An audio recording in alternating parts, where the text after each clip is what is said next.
Olá, boa noite a todos, boa noite a todas. Está no ar mais uma edição do nosso querido Geringonça, um produto do CCDLL, Comitês de Coletivos pela Democracia e Lula Livre. O nosso programa de hoje sobre equipamentos culturais, a importância deles na promoção da cidadania e da inclusão social, né? Um assunto extremamente pertinente para os dias de hoje, né? Que a gente está vivendo esses tempos para lá de sombrios. Quem vai conversar conosco hoje, com os nossos convidados, é a nossa querida, deixa eu chamá-la para cá, Gabriela Aidar. Quem é a Gabriela Aidar? Deixa eu já ver aqui o que eu acho. A Gabriela Aidar, ela é mestre em estudos pelos museus pela Universidade de Leicester, na Inglaterra, e coordenadora dos programas educativos inclusivos da Pinacoteca. Essa é a nossa mediadora de hoje, que vai bater um papo super interessante com nossos dois outros convidados. Antes de mais nada, eu quero lembrar a quem está nos assistindo que quarta-feira, agora dia 27, nós vamos ter um Geringonça especial para comemorar o aniversário do nosso querido ex-presidente Luiz Inácio. Então não perca, quarta-feira, dia 27, também às 19 horas, um Geringonça super especial. O programa é todo seu. Eu não posso deixar de rezar o meu mantra. Esse programa de hoje, eu gosto bastante dele, porque ele, de alguma forma, dialoga com o programa da segunda-feira passada, né? Que a gente falou de assuntos mais ou menos interrelacionados. Então, é aquele velho mantra de sempre. Assista a nossa live, faça dele seu radinho de pilha. Enquanto você lava a louça, prepara o jantar, deixa a gente em sua companhia. Mas o mais importante é que você assista a nossa live para se alimentar neste mundo povoado de fake news, né? Que essa semana a gente ficou sabendo, inclusive, que se pega AIDS com vacina, não é? Partindo diretamente do Palácio do Planalto. Neste mundo onde a verdade é violentada todos os dias, se alimentar de boas ideias, de verdades pautadas em reflexões como a de hoje, ela é fundamental. Então, ligue seu radinho de pilha, ligue seu celular na sua caixinha JBL, mas não nos deixe só, tá? Gabriela, o programa é todo seu, querida. Bem-vindo, muito obrigado por aceitar o nosso convite. Obrigada, Lúcia. Super contente de estar aqui, fazendo parte dessa edição do Geringonça. Também quero dar as boas-vindas para todas, todos e todes, né? E espero que a gente tenha uma noite boa, de muitas discussões interessantes, sem nenhuma fake news, e muita opinião boa, assim, sobre esse tema que a gente selecionou, que é pensar a cultura, seus equipamentos, suas finalidades, seus públicos, ou como eu gosto de pensar, os seus interlocutores. Quem vai estar dividindo esse link aqui comigo hoje, né, além dos colegas que organizam Geringonça, são a Bel Santos Maier e o Ricardo Queiroz Pinheiro. Eu já apresento eles, mas já também quero dar as boas-vindas para vocês. E a gente organizou, assim como os outros geringonças têm funcionado, a gente organizou esse encontro em 3 momentos, né? Então, a gente vai ter Olá, Ricardo. A gente vai ter 2 blocos iniciais com perguntas norteadoras, né? Que se desdobram desse grande tema, que já é uma pergunta, né? Então, pensar um pouco para que e para quem nós servimos enquanto equipamentos e trabalhadores da cultura. E vamos tentar, na medida do possível, relacionar essas questões à luz desse momento tão complexo e difícil que a gente está vivendo no mundo e no Brasil em particular. No terceiro, isso nos 2 primeiros blocos. No terceiro bloco, a ideia é que a gente possa abrir essa conversa para vocês que estão assistindo a gente. Então, vocês já estão mais do que convidados a participarem. Então, mandem suas questões, comentários, dúvidas, indagações pelos chats aí das plataformas que vocês estiverem utilizando, que elas vão chegar até a gente para a gente poder ampliar essa conversa para além de nós 3 aqui. Vai ser muito bom poder ler vocês e comentar também. Então, já fica esse convite aí para a sua participação ativa. Como o Lúcio comentou, eu trabalho na Pinacoteca de São Paulo há bastante tempo. A gente estava conversando no começo, antes do programa, né, sobre... A gente já não está mais falando em anos, a gente está falando em décadas, assim, né? Então, eu trabalho na Pinacoteca desde 2002, ou seja, há 19 anos, sempre no Núcleo de Ação Educativa. E lá eu sou, para quem não conhece, a Pinacoteca é um museu público de arte aqui na cidade de São Paulo, um museu estadual de arte. E na Pinacoteca eu sou responsável pelo que nós chamamos de programas educativos inclusivos, que são programas que desenvolvem ações educativas continuadas com grupos de pessoas que não são frequentadores tradicionais de instituições oficiais de cultura, como são a maior parte dos museus e como é a Pinacoteca. Então, a gente vai discutir um pouco ao longo desse programa, né, as questões ligadas a acesso, a quem frequenta, quem não frequenta os equipamentos culturais, mas o que eu posso adiantar para vocês é que os grupos com dificuldades de acesso aos equipamentos de cultura mais oficiais, eles são muito majoritários e são muito variados também, né? Então, no caso da Pinacoteca, o que nós fizemos para definir com quais grupos a gente ia trabalhar, ou quais seriam nossos públicos-alvo dentro desses programas inclusivos, foi buscar estabelecer um diálogo com o nosso contexto institucional e também territorial. Para quem não conhece, a Pinacoteca está no centro antigo da cidade de São Paulo, no bairro da Luz, em frente à Estação da Luz, que também agora é o recém-aberto, né, Museu da Língua Portuguesa. E é uma região muito particular da cidade de São Paulo, então, de alguma maneira, esses programas também têm essa intenção de dialogar com o nosso contexto geográfico. Então, atualmente, esses programas são compostos por 4 programas e equipes específicas que trabalham com pessoas com deficiência física, sensorial ou intelectual, com pessoas em situação de sofrimento psíquico, com grupos de pessoas em situação de vulnerabilidade social, muitas do próprio entorno, né, como eu disse, do museu. Então, trabalhamos muito com grupos de pessoas em situação de rua e pessoas que fazem uso problemático de drogas, porque também é uma característica do nosso território, né? A gente está na região da maior Cracolândia da cidade de São Paulo. São Paulo não tem mais uma Cracolândia apenas, tem várias, mas talvez a maior e mais conhecida seja essa que está na região central. Então, é uma maneira de estabelecermos um contato também com essa realidade. Trabalhamos também com grupos de pessoas idosas, ou seja, com 60 anos ou mais, e com a própria equipe de funcionários do museu, principalmente das áreas de atendimento, recepção e equipes terceirizadas de limpeza e segurança. Então, eu gostaria de apresentar meus colegas aqui de link, que são a... Oi, Gabriela, eu Diga. tive que voltar aqui antes de você continuar, porque me puxaram minha orelha aqui nos bastidores, e eu vou ter que fazer uma espécie de corretivo, né? Eu tinha sido irônico no início da minha fala, mas os vídeos não pegam ironia, né? Sobre uma fake news que foi espalhada essa semana. O nosso programa, o Geringonça, em hipótese nenhuma, divulga fake news, do tipo, pega-se AIDS com vacina. Esta ideia saiu, é uma fake news que circulou essa semana, que nós não compactuamos com ela. Quero deixar isso bem claro, nós não compactuamos com fake news nenhuma. Esta última foi proferida por uma autoridade pública, infelizmente, esta semana. É só isso que a gente tem que fazer, essa pequena correção, né? O Geringonça, repetindo, o Geringonça não divulga fake news.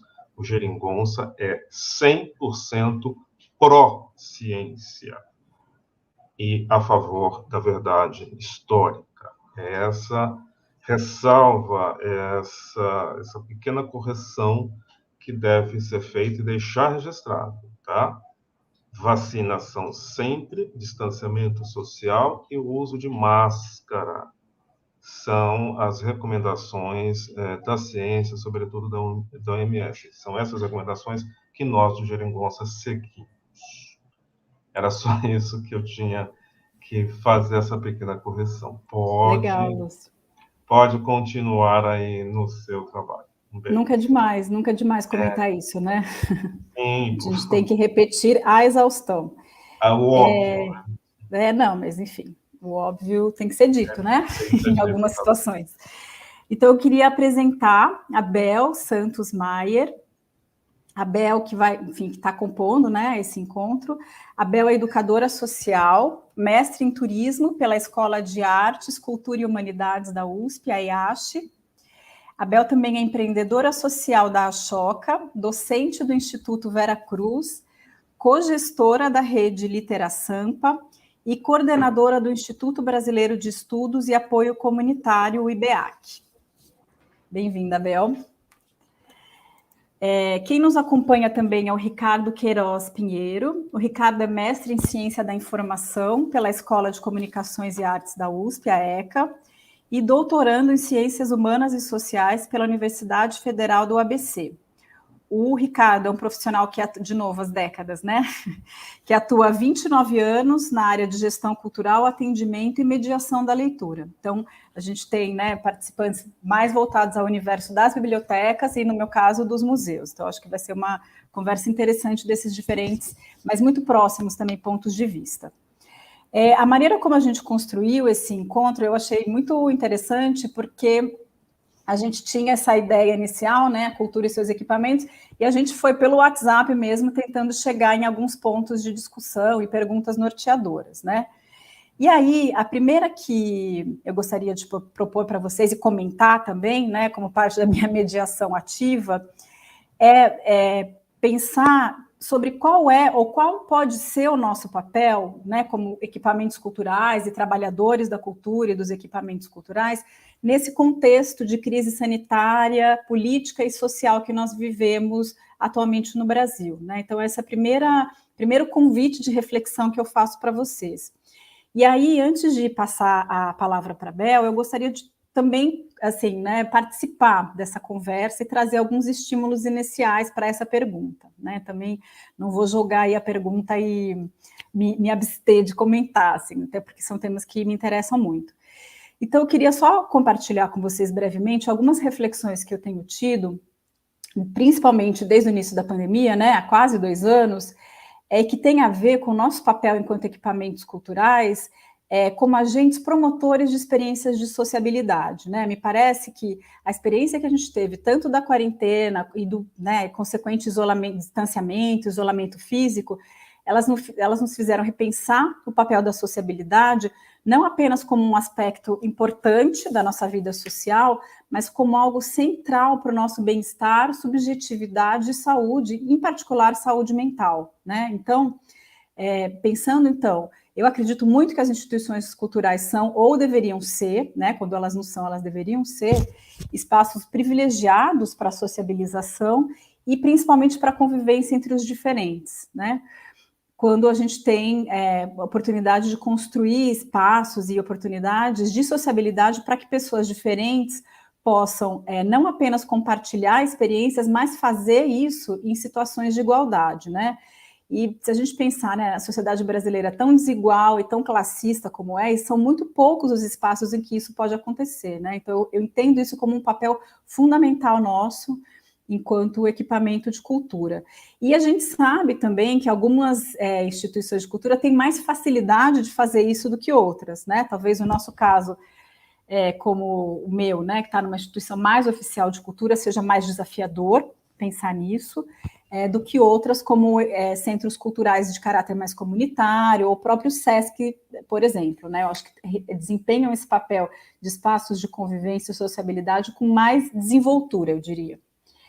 E aí, retomando essa questão da saúde, né, eu acho que é um outro ponto que essa crise sanitária deixou muito explícito, essa relação entre a prática cultural e a produção do que a gente pode chamar de estados de saúde, né? Então, essa é uma relação que a gente pode dizer que ela encontra respaldo num conceito alternativo de saúde, que não pensa só a saúde como manutenção da vida biológica, mas também a produção de uma vida qualificada por meio da criação de sentidos, de convivência, justamente, de experiências de solidariedade e de afetividade.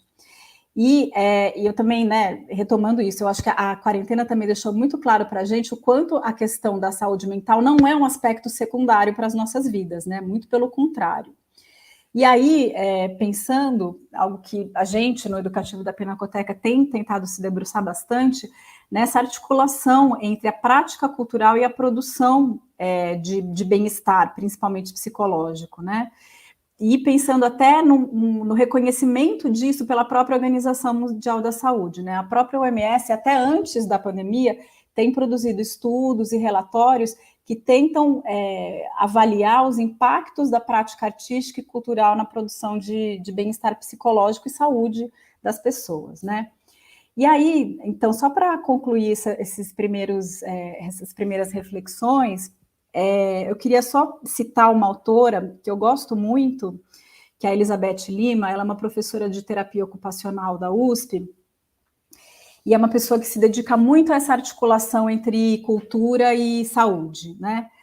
Numa palestra que ela deu no SESC, justamente em abril de 2019, quando ela diz que nós podemos entender, aí eu cito a Elizabeth, né? Nós podemos entender a cultura como um espaço de construção de pertencimento e de sentido coletivo, que estabelece enraizamento e compartilhamento, produzir experiências estéticas, estabelecer coletivos pensantes, inventar espaços experimentais nos territórios e comunidades, nas instituições ou nas ruas, são tentativas de produzir o comum e preocupar-se com um número cada vez maior de pessoas que estão sendo excluídas das redes de vida e cultura.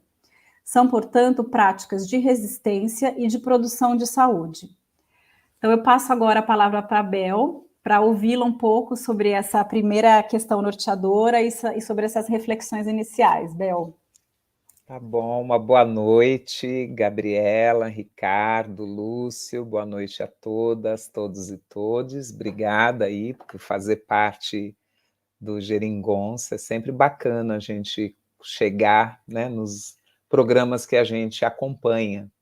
Eu geralmente falo no plural, né, eu falo nós, e tem algum de nós que já esteve aqui, né? O Bruninho já passou pelo Geringonça durante a pandemia, um jovem mediador de leitura e articulador da biblioteca.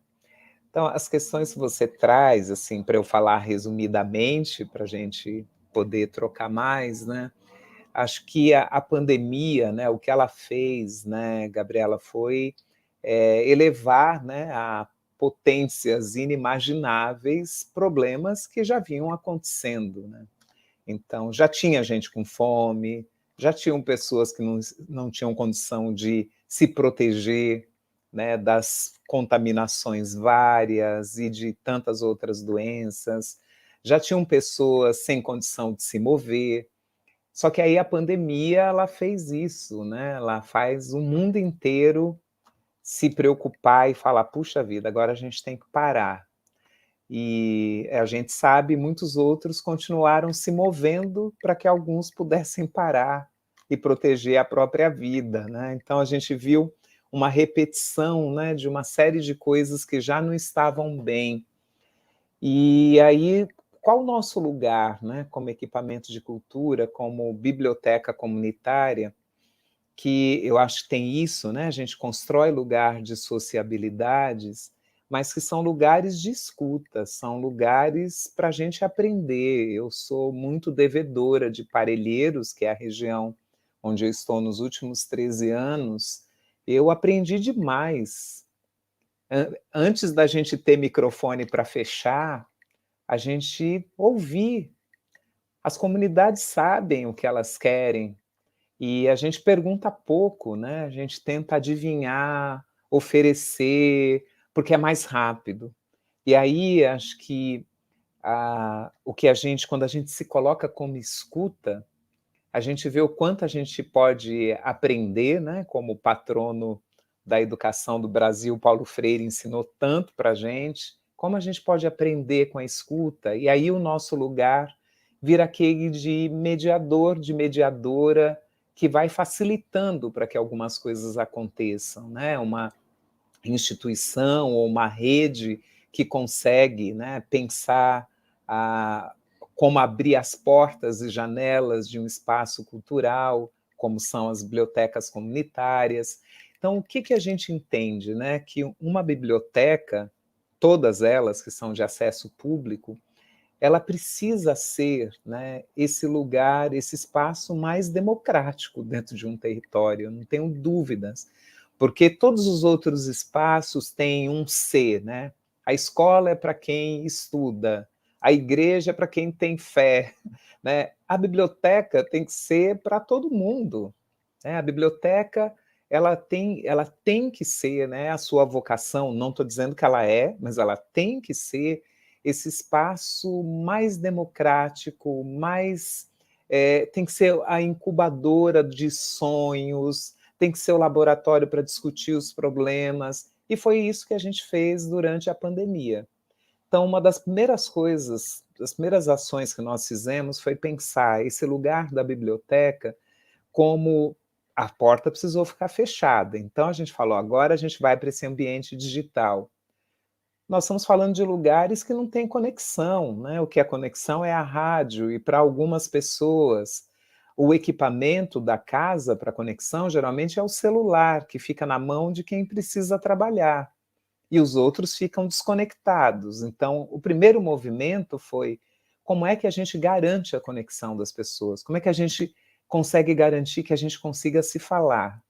Né? Como é que a gente pode ser escutado? Como que a gente pode escutar? E aí serviu de tudo, né? Desde campanha para as pessoas doarem equipamento funcionando, né? Não fazer faxina na gaveta de fios, né? Que você fala, a gente precisa de equipamento, aí começa a fazer faxina e manda os fios sem conexão, aparelho que não funciona. Depois vamos ver como que a gente consegue fazer a conexão. Depois todo o letramento digital, né? Como é que a gente entra nessas plataformas, como é que a gente fala. Então, quando a gente conseguiu resolver essa parte, aí nós começamos um movimento que nós chamamos de 4 P's: pão, proteção, poesia e plantio. Se nós sempre falamos que a biblioteca ela tem esse lugar, né, que é poético, político, educativo e social, numa situação de emergência, essa foi a tradução, esses 4 P's, né? Pão, proteção, poesia e plantio. Garantir que chegasse alimento, principalmente que chegasse recurso para comprar alimento no local, porque senão os comércios locais iam fechar e a gente teria ali mais uma questão.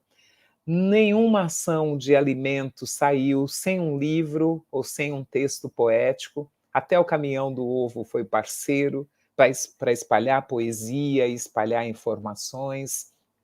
A proteção, né, para garantir que as pessoas pudessem mesmo se proteger, não só, né, do vírus, mas também das fake news, né, como abriram aqui o programa. Então, nós criamos um canal para produzir informação e também para discutir as informações mentirosas que chegavam. E o plantio, porque a gente trabalha com essa questão das hortas comunitárias e das hortas nos quintais, né? Para que as pessoas também pudessem ver a vida florescer num cenário em que se falava tanto de morte. Então, acho que o nosso lugar é esse, como equipamento cultural, um equipamento que tem as raízes dentro da sua comunidade. E aí, se a tua comunidade está sofrendo, você tem que estar sofrendo junto e buscando as saídas junto.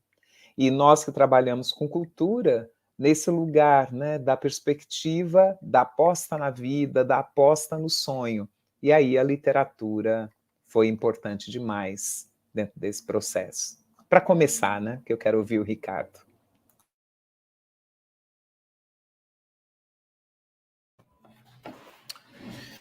Bom, em primeiro lugar, agradecer o convite do Geringonça, né? Esse programa que tem um nome tão sugestivo, que é o nome de um tipo de governabilidade, né? Que está ocorrendo em Portugal, nosso país irmão aí, há muito tempo, né? É um tipo de arranjo político, né? Que propicia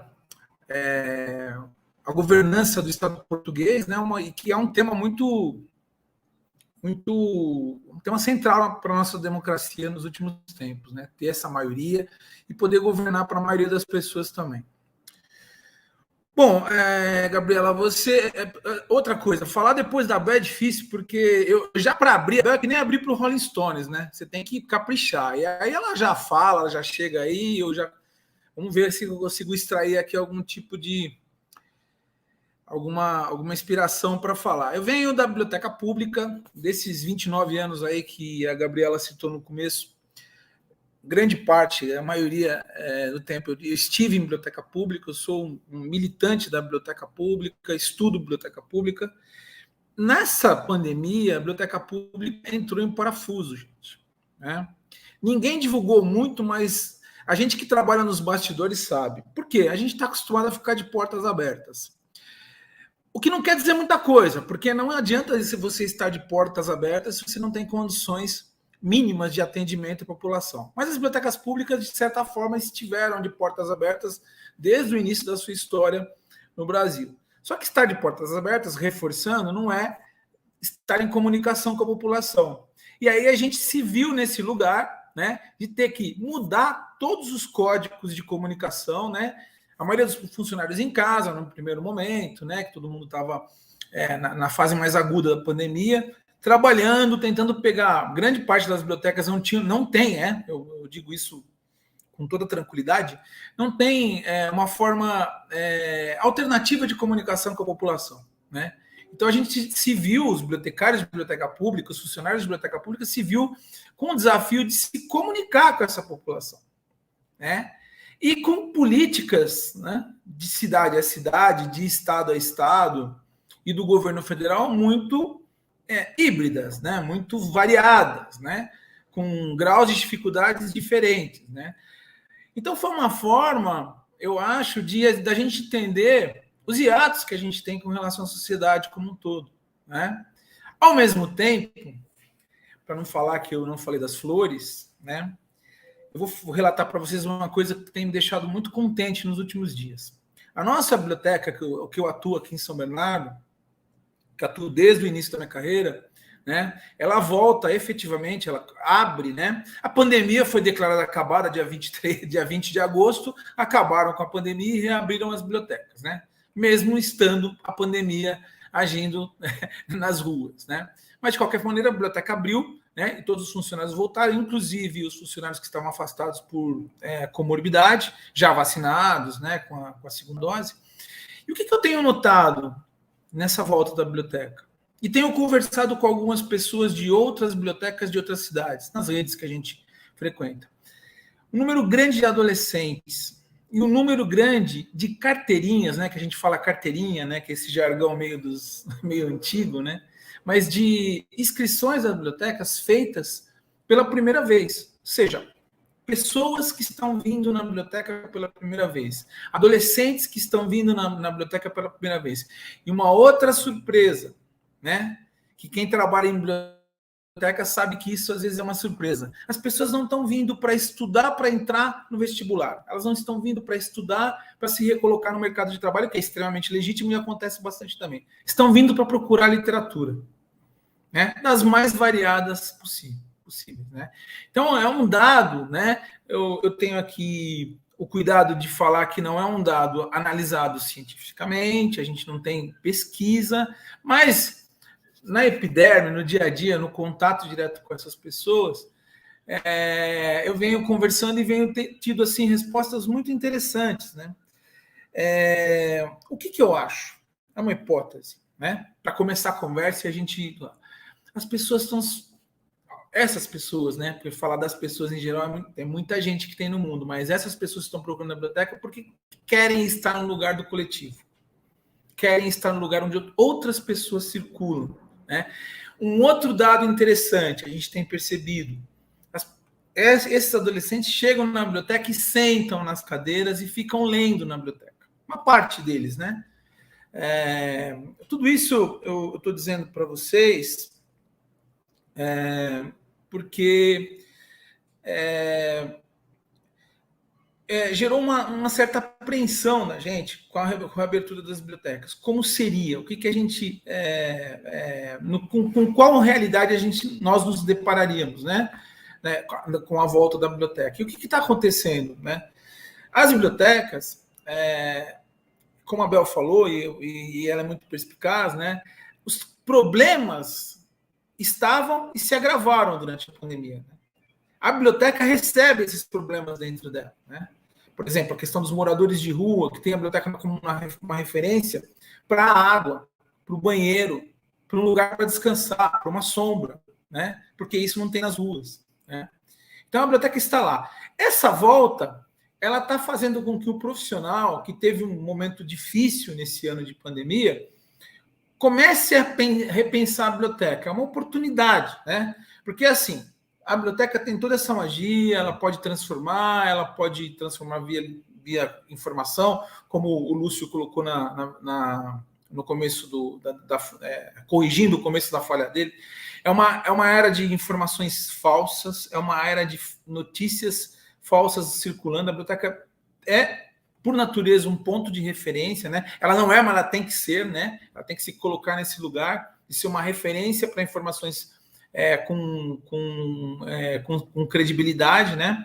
Então, a gente se coloca para a sociedade nesse momento como uma alternativa. Essa alternativa tem que ser construída por uma política pública, né? Porque não foi só a pandemia que foi avassaladora nesses últimos anos. A gente teve um golpe de Estado no Brasil, né? A gente teve uma série de retrocessos na nossa democracia, principalmente naqueles que tangem a participação social, colocam as pessoas para participar das decisões políticas, né, e das políticas públicas decorrentes dessas decisões, né. Então é o momento da gente olhar essa biblioteca como esse espaço, né, daquilo que dois autores franceses, né, o Laval e o Dardot, que falam do sujeito neoliberal. O que se combate a esse sujeito neoliberal individualista é o lugar do comum, né, e a biblioteca pública e as bibliotecas em geral, né, como a Bel falou bem, de acesso público, elas podem ser esse lugar alternativo, esse lugar do comum, a essa lógica individualista de competição, né, que é o neoliberalismo.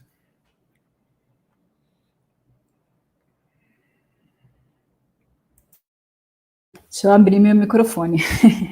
Muito bom começar essa rodada ouvindo vocês. Eu acho que é muito interessante, assim, como a gente está compondo essa conversa, né? Porque eu acho que a gente está falando de lugares, né, que são muito convergentes em alguns pontos e que se distanciam um pouco de outros, né? Quando a Bel fala desse lugar de escuta, eu acho que numa biblioteca comunitária isso é muito mais facilitado do que, por exemplo, numa grande biblioteca pública ou num museu como a Pinacoteca, por exemplo, que a gente tem outros mecanismos de escuta, né? Até porque quando a própria noção de comunidade é muito plural nesses lugares. A gente não fala de uma comunidade, a gente fala de várias comunidades para a gente dialogar, né?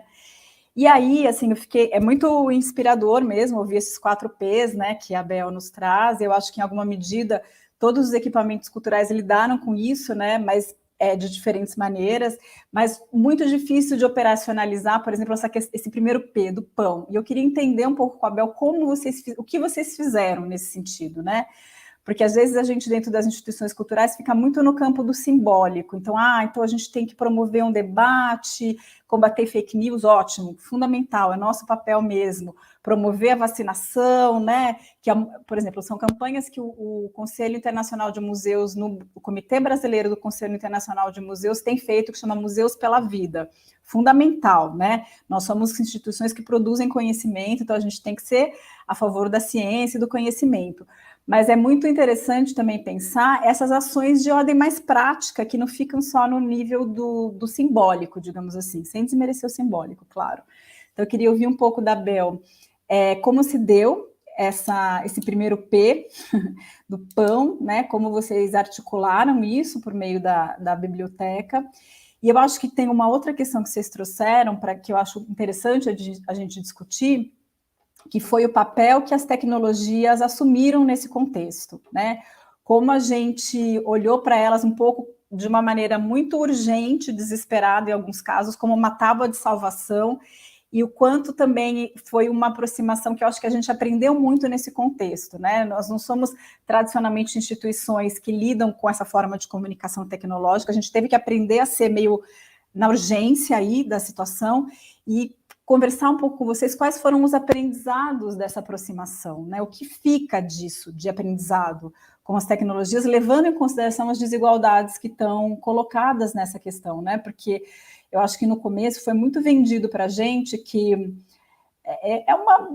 né? Eu acho que de uma maneira falaciosa mesmo, que as tecnologias da informação, a digitalização ia promover, democratizar o acesso às instituições culturais. A gente sabe que isso não é verdade, né? Assim, como a Bel mesmo colocou logo no princípio, o acesso aos meios digitais reflete as desigualdades sociais brasileiras como um todo, né? Ele não está separado das outras desigualdades, né? Então, eu queria ouvir um pouco vocês em relação a esse contato com as tecnologias da comunicação, nesse processo todo.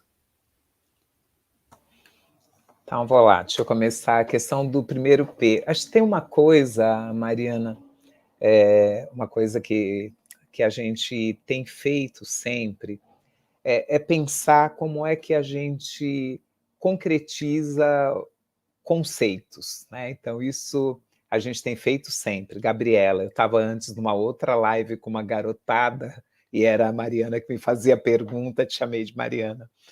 E então, quando a gente pega o conceito do Antônio Cândido, do direito humano na literatura, que isso tem que ser, se ele é um direito humano, ele é tão essencial como todos os outros direitos que são indivisíveis, a gente foi vendo como é que a gente concretiza isso. E um jeito que a gente concretizou tem sido colocar os livros e a mediação de leitura nos becos, nas vielas, no cemitério, na maternidade, em todos os lugares em que nós estamos, né? Então, é onde as pessoas estão.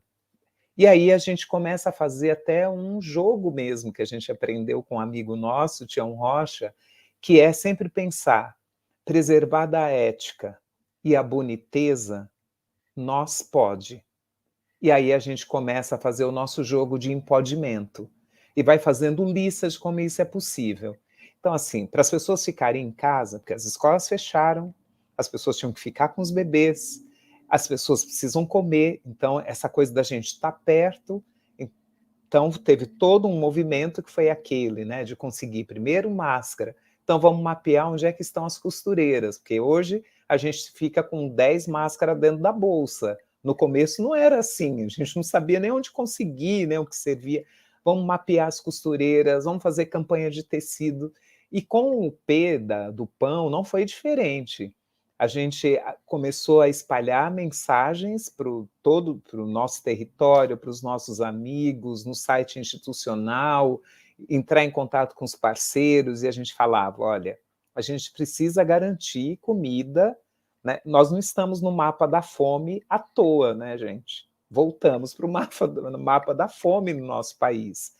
E aí a gente falou, como é que a gente vai garantir comida para as pessoas que não estão podendo se mover, para garantir que elas possam ficar com os bebês em casa? E aí começamos todo um movimento, no início, né, de falar, olha, tudo bem se chega a comida, mas a gente tem um outro desafio, que é fazer a comida chegar onde as pessoas estão. Aí você precisa de transporte. E o comércio local precisa se manter. Então, fizemos também todo um movimento de conversar no comércio local para que eles não subissem os preços das mercadorias. Nós deixamos máscaras no comércio local para que eles pudessem ter, fizemos uma parceria com a Universidade de São Paulo para conseguir aquela máscara de proteção para quem trabalhava no comércio.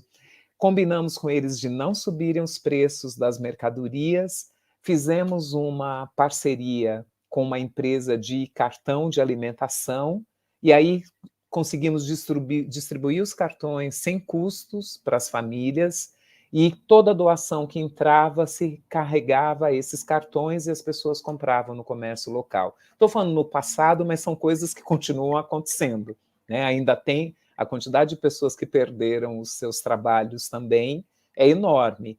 E aí tinha todo um acordo, né? Quem conseguia uma outra forma de apoio, depois que vieram outras políticas, né, para conseguir apoio, indicava uma outra família que estava precisando, para a gente conseguir ter essa capilaridade no território. Então, são essas soluções assim muito concretas, né? A mesma coisa com a conexão, de pedir para a vizinhança, libera o Wi-Fi, para que todo mundo pudesse conseguir continuar e, ao mesmo tempo, ter acesso. Em todas as lives que eu estive, algumas com o Ricardo, inclusive, a gente falando, precisa de um movimento para ter banda larga na periferia, porque você tem as áreas periféricas sem conexão. E os professores tentando dar aula, né? Aí a gente olha a baixa adesão que a gente teve nas escolas, por uma série de dificuldades. Então, são sempre buscando essas soluções concretas. Agora, tem algumas coisas, né, que a gente fala, isso melhorou muito, porque aí, como a gente deu essa formação em letramento digital, teve todo um movimento também da turma do território de levar para o espaço digital aquilo que a gente já fazia presencialmente. Por exemplo, o Jornal Mural, que é o que a gente conta as notícias que acontecem no território. Aí ele virou um podcast, Vozes daqui de Parelheiros, e mais pessoas aprenderam a estar utilizando. Então, se vocês olharem lá o Vozes daqui, tem informação quinzenal, desde como falar pela fotografia, como fazer um podcast. Esses meninos e meninas continuaram, né, espalhando aí as várias formas de comunicação. Isso vira um ganho, porque a gente consegue garantir a educomunicação e o direito humano de produzir notícia e não depender sempre da narrativa que os outros fazem sobre nós, né? Com certeza, as nossas vozes foram amplificadas, né? Assim, isso sem sombra de dúvida, né? A gente pensa em vários cursos de formação que a gente já fazia presencialmente há anos, já há 18 anos, curso de formação para educadores sociais na Pinacoteca, curso de formação para professores de salas inclusivas, curso de formação para profissionais da área da saúde, e que, de repente, nessas versões digitais à distância, a gente conseguiu ter participantes do Oiapoque ao Chuí participando, né? Então, gente de Manaus, Porto Alegre, Belo Horizonte, algumas pessoas até de fora do país. Então, de fato, eu acho que essa é uma das grandes vantagens que a gente teve. Em termos educativos, o que a gente sentiu mais de perda, na verdade, foi a possibilidade de diálogo, né? Quer dizer, então a gente teve que aprender como dialogar nesse meio digital também, né? Que a gente pode voltar a isso depois de ouvir aí as considerações do Ricardo.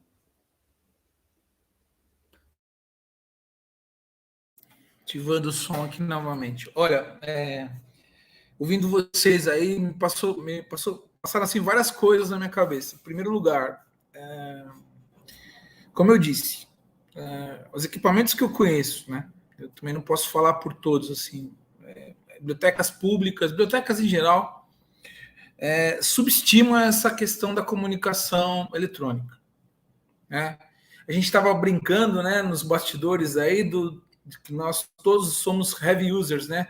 Super utilizadores dos celulares e dos dispositivos, né?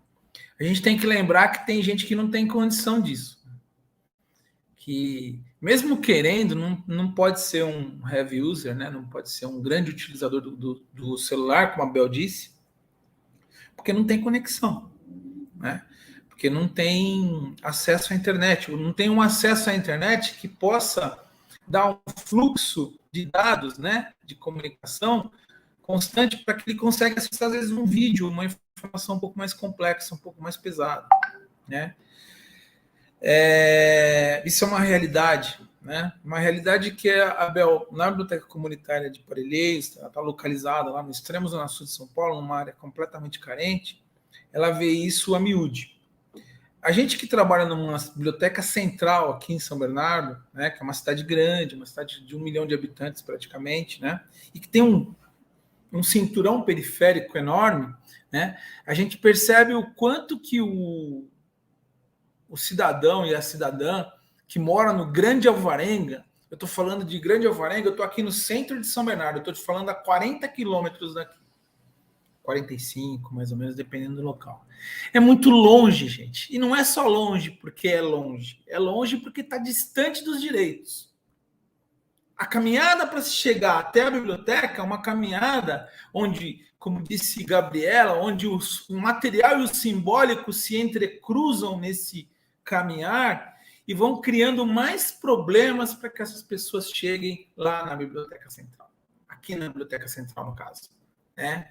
E essa pessoa é a pessoa também que não tem conexão, né? Como chegar nisso? Qual a política pública? Qual o conjunto de decisões das áreas todas? A gente falou educação, saúde, cultura, o conjunto de decisões de movimentos políticos para chegar a essas pessoas, né? Quando a gente se viu, né, como agente público, uma grande parte, dentro de casa, não podendo circular como o resto da cidade, né? E essas pessoas todas circulando. Por que elas estavam circulando? Elas não estavam circulando para ir para a escola, elas não estavam circulando para a biblioteca, elas estavam circulando para ir atrás do pão, para ir atrás da comida, para poder trabalhar, né? O quanto que a gente percebe, por exemplo, que a gente não se comunica não eletronicamente e nem das formas mais tradicionais com um monte de camelôs que ficam aqui na rua comercial, aqui em São Bernardo, do lado da minha casa aqui, que é a Marechal Deodoro, que está a poucos metros da biblioteca. A gente não vê as pessoas andando na biblioteca. Que tipo de falta de comunicação é essa? E aí a gente percebe que não é só a distância e não é só a tecnologia. Tem uma outra coisa que está acontecendo aí que exclui essas pessoas, né?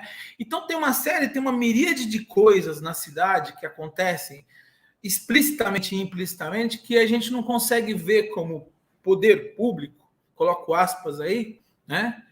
Porque às vezes a gente está dentro do Estado, mas está longe do poder, né? A gente não tem condições de chegar, né? Esse poder não chega à população mais carente, né? Não dialoga com ela, né? E que a gente tem que dar conta, né? Então, voltando àquilo que o Abel estava falando, essa sociedade está com essas carências bem antes da pandemia. Essas coisas estão acontecendo bem antes da pandemia. A pandemia é que nem assim, vamos brincar com aquele termo, né? Com aquele negócio que eu sempre esqueço o nome, vocês me corrigem se eu estiver errado. É luminol, né? Quando o cara vai fazer uma investigação e tem as marcas de sangue, aí joga e aparecem as marcas de sangue. Esse luminol tem que ser jogado na sociedade, porque muita coisa está escondida, né? As exclusões todas, né? E a biblioteca fica nesse lugar. Respondendo objetivamente, Gabriela, a sua pergunta, a gente não tem política para chegar pelos meios eletrônicos, a gente não tem uma reflexão mais elaborada para chegar na população pelos meios eletrônicos, porque a gente se comunica muito mal com a sociedade como um todo, né? Como equipamento cultural, estou falando. E aí eu estou olhando aqui, que eu acho limitado, né? Quando eu tive a oportunidade de ser chefe de divisão aqui em São Bernardo, eu era meio teimoso e eu achava que o equipamento cultural prendia a gente. E eu investi, à época, num projeto que era um projeto do governo federal, do governo Dilma na época, né? Mas elaborado no governo Lula, um projeto desenhado pelo Fabiano Piuba, lá do Ceará, que eram os agentes de leitura, né? Que tinham essa prática que eu vejo, por exemplo, quando eu olho para a biblioteca comunitária de Parelheiros, como eu olho para outras bibliotecas. O agente de leitura, ele tinha um perfil, porque ele estava no território, da rapaziada, das meninas e dos meninos que atuam em biblioteca comunitária. A linguagem de corpo, a linguagem geral, eu trabalhei com eles, eu fiquei do lado deles, dei formação, eu fiz formação junto com eles, essa coisa de aprender junto, né? E então eu cheguei a uma potência naquela época, mas foi um programa que não teve, né, continuidade como vários programas que a gente tem nas políticas públicas. Então, eu acho que pandemia e essas dificuldades que ela trouxe, né, e a Bel colocou isso de uma maneira muito sintética e colando uma coisa na outra, como ela bem faz, né, ela pode ser uma oportunidade agora para que essas reflexões sirvam para a gente começar a se comunicar ou tentar se comunicar com a cidade de uma maneira mais direta, uma maneira menos complicada.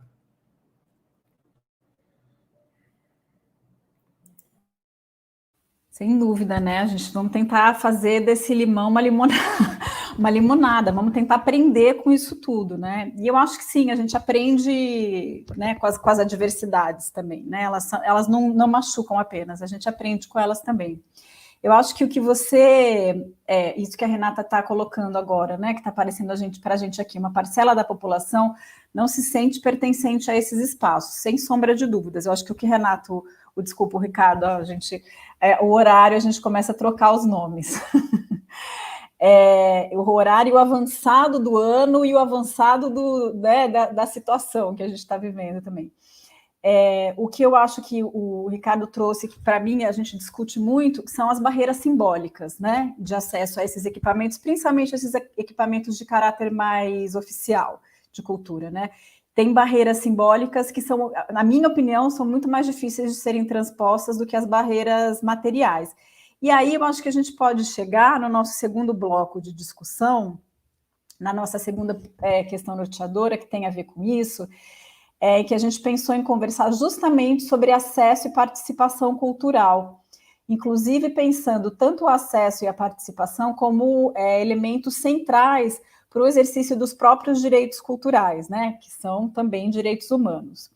Então, a questão que eu gostaria de colocar, compartilhar com vocês, pensar com vocês como nós podemos promover o acesso e a participação cultural desde os nossos equipamentos de cultura, de que maneiras a gente pode fazer isso, né?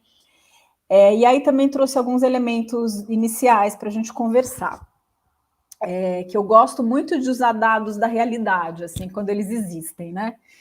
E aí eu queria compartilhar com vocês alguns dados de uma pesquisa que foi feita, relativamente recente, ela foi feita em 2017 no Brasil, que se chama Cultura nas Capitais. Ela foi feita em 12 capitais brasileiras, ela foi feita por uma empresa que se chama J. Leiva, e vocês podem, é uma pesquisa sobre hábitos culturais no país, né? Como os moradores dessas 12 capitais, quais são os hábitos culturais da população. É bem interessante.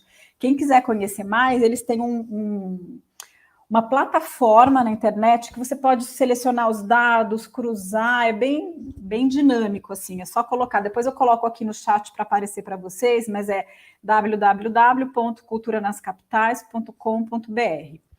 E aí eu selecionei alguns dados, como a gente aqui é principalmente, né, de museu e biblioteca, eu selecionei alguns dados relativos a perfil dessas duas instituições para a gente conhecer e conversar. E aí o primeiro deles é relativo aos museus, né? Então, relativo ao perfil de quem frequenta, e aí é visitante espontâneo, né? Não é visitação estimulada, por exemplo, por meio de ações educativas ou ações culturais. Por exemplo, o perfil dos visitantes de museus. Muita gente se surpreende com esse perfil. É um perfil predominantemente jovem, então mais da metade dos visitantes espontâneos de museus com até 34 anos, né? Então acho que subverte um pouco o estereótipo que as pessoas têm que quem gosta de museu são pessoas mais velhas, não é verdade, né? Na verdade, essa pesquisa como um todo mostra que os hábitos culturais estão muito ligados a faixas etárias mais jovens no Brasil. Tem diversas explicações para isso. Outro dado interessante de perfil, é um público com alta escolaridade, então 57% dos respondentes a essa pesquisa com ensino superior, né, dos visitantes de museus, e, consequentemente, alta renda. Escolaridade e renda muitas vezes andam juntas, né? Então, 62% na chamada classe A, que quer dizer renda familiar de mais de 18 mil reais ao mês. Então, assim, a gente está falando de grupos muito privilegiados que visitam espontaneamente os museus no país. E aí, assim, o que essa pesquisa e outras, né, tanto pesquisas que os próprios museus fazem ou que são feitas a nível regional, não necessariamente nacional, o que elas nos mostram é que tanto a renda, mas principalmente a escolaridade, são os fatores que mais influenciam na frequência a museus, por exemplo, no país. E aí, por oposição, a gente chega à conclusão de quem são as pessoas com dificuldades de acesso a essas instituições, né? São os grupos em piores condições socioeconômicas, com níveis mais baixos de escolaridade, e que são grupos, assim, estatisticamente majoritários da nossa sociedade. E aí, eu levantei uns dados de biblioteca também, dessa mesma pesquisa para a nossa conversa. Eu tenho que dizer que eu fiquei surpresa com esses dados, gente, porque eu tinha uma expectativa que os dados de bibliotecas, que os visitantes espontâneos de bibliotecas no país fossem menos elitizados. E tem variações, mas são muito pequenas. Na verdade, os dados de perfil de visitante de museus e de bibliotecas são muito similares, assim, me surpreendeu, na verdade. Então, alguns dados de usuários, não sei, acho que a gente chama usuários, né, de bibliotecas aqui no país. Também pessoas muito jovens, né, principalmente em idade escolar, então um nível muito alto, por exemplo, na faixa etária dos 12 aos 15 anos. Também pessoas com alta escolaridade, né, quase 60% com ensino superior, e alta renda também, 60% na chamada classe A. E aí, o que me interessa, né, desses dados? Assim, eu, como profissional de um equipamento cultural, quando eu olho para isso, eu sempre me indago, né, como que a gente responde a isso? Ou como que a gente vai dialogar com esses dados da nossa realidade, né? Em última instância, como a gente vai promover o acesso às nossas instituições e torná-las mais permeáveis a outros grupos sociais menos privilegiados do que esses que já espontaneamente estão visitando, estão acessando esses espaços, né? E aí eu acho que é isso que o Ricardo trouxe, né, das barreiras mais de caráter mais simbólicas, são fundamentais para a gente pensar essa questão do acesso, né? É muito comum quando a gente fala em acesso vir muito colado na nossa cabeça a ideia da acessibilidade física aos espaços culturais, né? Então a gente pensa, rampas, elevadores, banheiros adaptados para cadeirantes, né? Então, claro que isso é fundamental, mas não é isso que vai diminuir essa brecha de acesso mais simbólico às nossas instituições, né? E aí, propondo, então, olhar para essa questão do acesso também numa perspectiva mais ampliada, mais multidimensional, que considere desde esses aspectos mais materiais, que dificultam o acesso aos museus, né? Então, esses aspectos físicos, os próprios aspectos financeiros, quando a gente pensa em instituições como, por exemplo, os museus, que em sua maioria cobram entrada, ou que o deslocamento pela cidade também implica num valor a ser pago, que custa caro se locomover, né? Nas capitais, por exemplo, onde essa pesquisa foi feita, e onde estão também muitas das instituições culturais, mas também eu proponho que a gente pense em outros aspectos ligados ao acesso, que são de caráter mais imaterial e simbólico, mas que, a meu ver, são tão importantes quanto os de caráter material. Então, quando a gente pensa, por exemplo, em questões de acesso cognitivo, quer dizer, como as pessoas vão se relacionar intelectualmente ou cognitivamente com o que elas estão vendo dentro desses espaços, né? Isso não está garantido, né, de saída, necessariamente. Ou aspectos sensoriais, quer dizer, como pessoas com deficiência, ou idosos, ou crianças, vão se relacionar com esses espaços, usando outros sentidos, além da visão e da audição, que são os principais sentidos que a gente utiliza num equipamento cultural. Ou quando a gente pensa no que a gente pode chamar de um acesso atitudinal, quer dizer, como essas pessoas podem se sentir bem-vindas e acolhidas por esses espaços, né, principalmente os espaços mais oficiais e grandes, né, como as bibliotecas públicas da cidade, o museu estadual, né, como é o meu caso, da onde eu trabalho. E, por fim, um aspecto que eu acho fundamental também, que a gente pode chamar de acesso cultural, que tem a ver com quanto a população vai se ver representada dentro dessas instituições, né? Quer dizer, tanto no que ela vai ver lá dentro, em termos de coleção ou de exposição, no caso de um museu, como nas próprias equipes, em quem compõe e quem faz essas instituições, né? Então, pensar também o acesso nessa pluralidade de condições ou de barreiras que podem estar colocadas. E aí, antes de passar a palavra para vocês, pensar também, problematizar um pouco a ideia da participação cultural, né?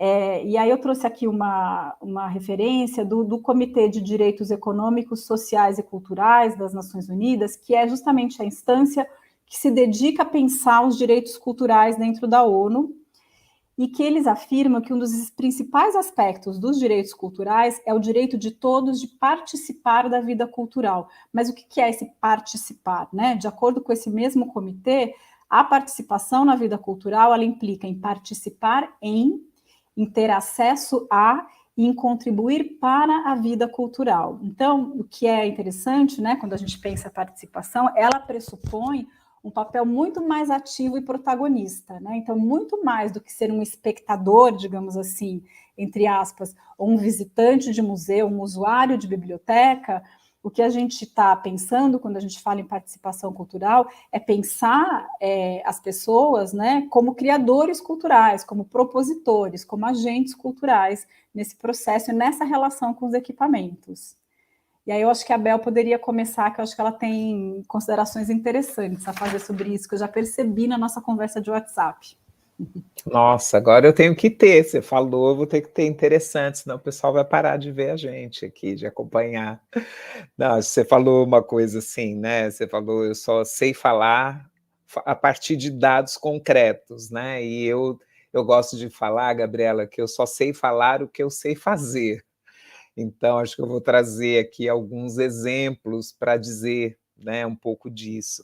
Eu conheço alguns desses dados, né, dos hábitos culturais, e quando a gente olha, né, os dados, né, também para bibliotecas e outras pesquisas sobre bibliotecas, inclusive uma que nós fizemos, a Rede Nacional de Bibliotecas Comunitárias, que chama O Brasil que Lê, depois eu compartilho o link, e ali acho que tem muitos jeitos de fazer. Como é que a gente enfrenta esses dados? Então, tem alguns jeitos de fazer. Um deles, a gente parou de chamar quem vai à biblioteca de usuário, porque essa fala, né, esse nome usuário, parece que é alguém que vai lá, usa aquilo que Ricardo falava no início, né?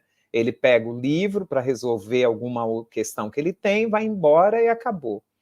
O que essas pessoas fazem conosco, elas são interagentes nos equipamentos culturais, porque a gente muda por essa presença, essa interação, o jeito de chegar, de se relacionar com aquele espaço, o acervo que procura. Tem um grupo, Mulheres Negras na Biblioteca, que essas meninas, num ato de militância, num trabalho de conclusão de curso, num centro federal de formação, elas começam, o projeto delas era chegar nas bibliotecas públicas da cidade de São Paulo e perguntar se tinham tais e tais livros de autoras negras.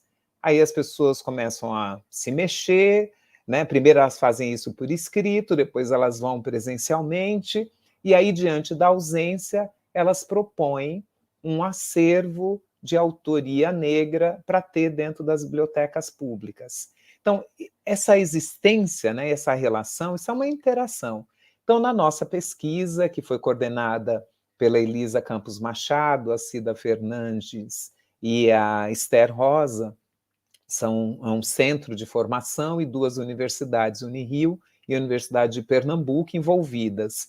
A gente traz uma série de caminhos que as bibliotecas comunitárias têm encontrado para a gente mudar esses dados. Eu vou contar o que eu sei fazer.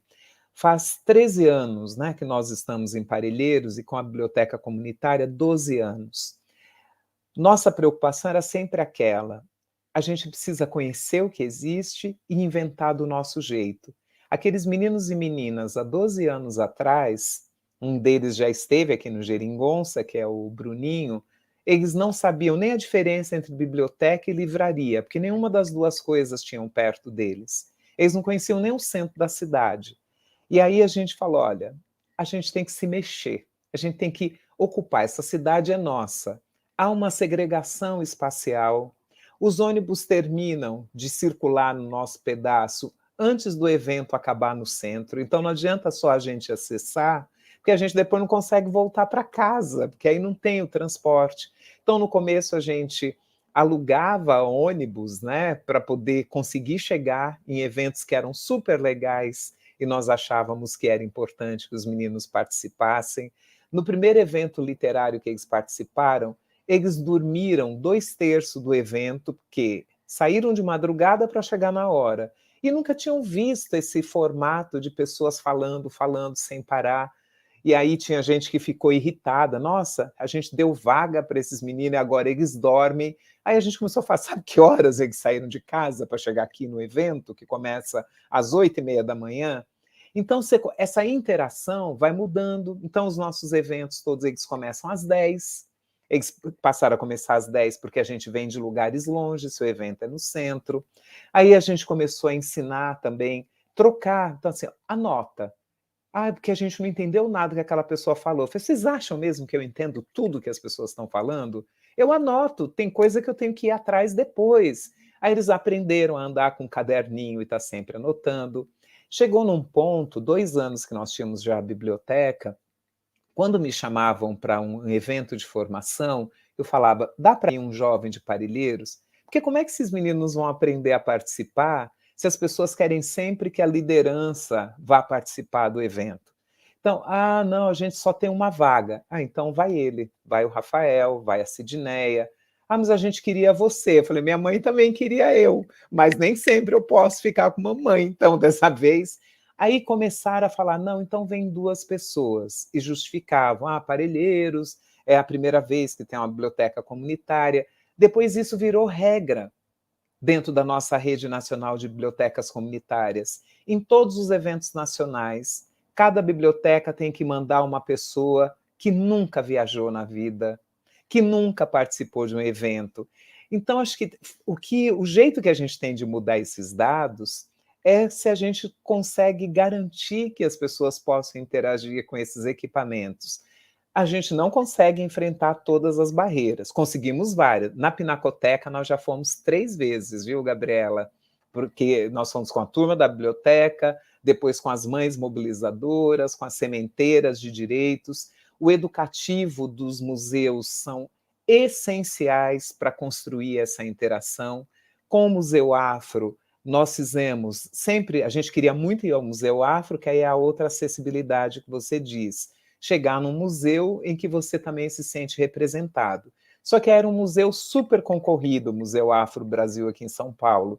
Nunca a gente conseguia vaga para grupos. Aí a gente fez uma proposta com o educativo.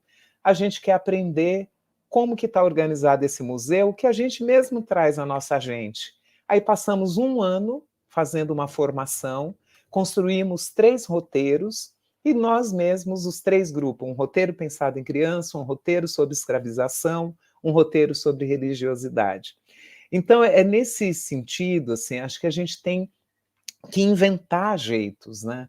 Se a gente for olhar uma outra pesquisa, o que ela disse, uma outra pesquisa sobre retrato da leitura no Brasil, ela mostra um dado interessantíssimo para a gente.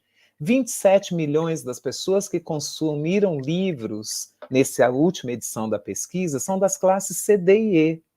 Porque a mobilidade desses meninos, à medida que esses meninos e meninas circulam, a partir das políticas públicas de cotas e outras tantas políticas, Ciências Sem Fronteiras, a gente começa a ter mais gente circulando nesses espaços culturais, e isso vai mudando um monte de estatísticas que a gente só ficava chorando olhando para elas. Esses meninos e meninas estão inaugurando as estantes, as primeiras estantes das suas casas, e aí eles consomem livros também.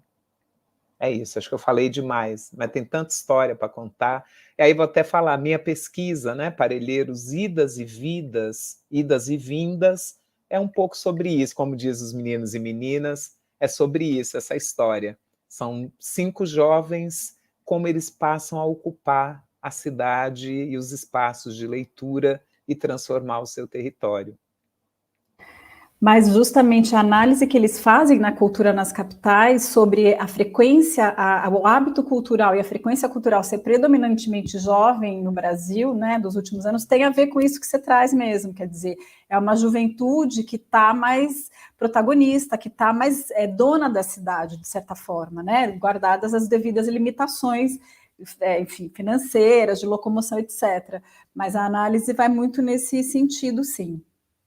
Ricardo, conte para a gente suas ideias sobre isso. Bom, eu aproveitei a carona da Bel aí e coloquei o Brasil que Lê, das queridas Cida Fernandes e Elisa Machado, e eu sempre esqueço o nome da terceira pessoa, Bel, me ajuda. Esther Rosa. É Esther Rosa. Eu coloquei o link aqui, tem um PDF, uma pesquisa que eu cito muito, defendo muito, porque de pessoas que eu confio, de pessoas da minha laia. Enfim, eu acho que a gente tem um momento histórico bem importante, né, esse 2021, que é a comemoração de aniversário de 2 figuras muito essenciais para a questão da educação e cultura na história. Um é inglês e o outro é brasileiro, os 2 falecidos. O Raymond Williams e o Paulo Freire. Essas 2 figuras complexas, cheias de pontas, cheias de visões, cheias de pensamentos enviesados e pensamentos que nadaram contra a corrente em diversas áreas, na política, na própria educação em estrito senso, na cultura e educação, né? Esses 2 intelectuais que fazem 100 anos, eles tiveram uma experiência de vida que foi convergente, e no momento histórico, nos anos 50, no caso, do século passado, né, de trabalhar em projetos de educação para adultos, cursos noturnos. Na Inglaterra, o Raymond Williams, corrigindo, ele não é inglês, ele era muito cioso disso, ele é galês, né, ele era galês, ele é nascido no país de Gales, né. Nesses cursos noturnos, a gente conhece, que a gente está mais próximo aqui, o Paulo Freire teve toda essa trajetória no início da carreira dele como diretor do SESI, lá em Recife, né? e ele foi diretamente designado para coordenar esses estudos noturnos logo no início da carreira, depois de formado, né? O Raymond Williams, com um convênio que existia entre as universidades, né, e o Estado inglês, para fazer a educação de jovens e adultos. Os dois, para resumir, os dois, da maneira deles, né, a pedagogia freiriana e o materialismo cultural, cujo o Raymond Williams foi o fundador, né, do pensamento, atentava o seguinte: as pessoas que iam para as escolas à noite e que eram trabalhadores, às vezes analfabetos, que eram trabalhadores, muitas vezes, a maioria das vezes analfabetos, eles tinham uma vida cultural. Eles tinham valores culturais construídos. Eles traziam para dentro do processo de educação a cultura e a educação amalgamada, né? A recepção, aí voltando à fala da Bel no começo, a recepção, ouvir dialeticamente, educação feita no ir e vir, né? Com um processo de construção constante, é que propiciou que essas formulações dessem nos conceitos que Paulo Freire e Raymond Williams trabalhariam para o resto de suas vidas. E esse ponto nodal, essa observação, foi muito importante para que eles o fizessem. As pessoas não são um receptáculo vazio esperando algo que as encha. Então, gente, os equipamentos culturais, eles não têm que ser mudados para as pessoas. As pessoas não têm que se mudar para entrar nos equipamentos culturais. Os equipamentos culturais têm que ser transformados pelas pessoas conjuntamente. E daí a palavra interagente, como a Bel colocou, ela passa a ter um sentido substantivo, né? Porque é a cultura do repertório. Eu vou... Aí o usuário cabe direitinho nessa história. Eu vou proporcionar pacotes de cultura e de informação para que as pessoas usem e para que elas se transformem e saiam por aí. Muito pelo contrário. Eu quero saber o que essas pessoas têm para transformar o meu equipamento. É aí que começa. E isso não se dá por mágica, gente. Não é abrindo porta só que se vai dar ou tendo boas intenções. Se dá com política pública, né? E olhando para esse processo de uma maneira generosa, olhando para as pessoas que entram nas bibliotecas, nos equipamentos culturais gerais, sejam museus, centros culturais, qualquer nome que os dê, né? De uma maneira generosa. E generosa não é condescendente, é diferente, condescendência. Essas pessoas não querem que sejam condescendentes com ela, querem que as respeite, né? Então, o processo cultural ele passa a ser um processo rico, democrático, aberto, na medida em que esses equipamentos estejam preparados para ouvir essas pessoas. Eu vou dar um exemplo. A Bel dá os melhores exemplos e eu fico com inveja dela, mas eu também conto os meus, né? Porque ela conta de um jeito que a gente fica aqui, fica flutuando, e depois para voltar para o mundo aqui é difícil. Eu lembro que a gente fez uma programação cultural aqui na biblioteca, e, enfim, programação cultural com todas as falhas, e é muito complicado você desenhar isso, né? E tinha lá um dia que era com o MOVA, não coincidentemente, que era com o EJA, na verdade, né? Eram pessoas das mais diversas faixas etárias, né? E tinha a noite dos meninos do hip hop, mas não era uma apresentação de hip hop, era uma apresentação para eles explicarem para aquelas pessoas como é que eram feitas as músicas. Era um making off da música, do rap, né? E aí os meninos ficavam lá, mostravam os equipamentos, e tinha o DJ Lorde, que era uma figura, que é amigo do coração de muitos anos, de 30 anos que eu conheço o Lorde.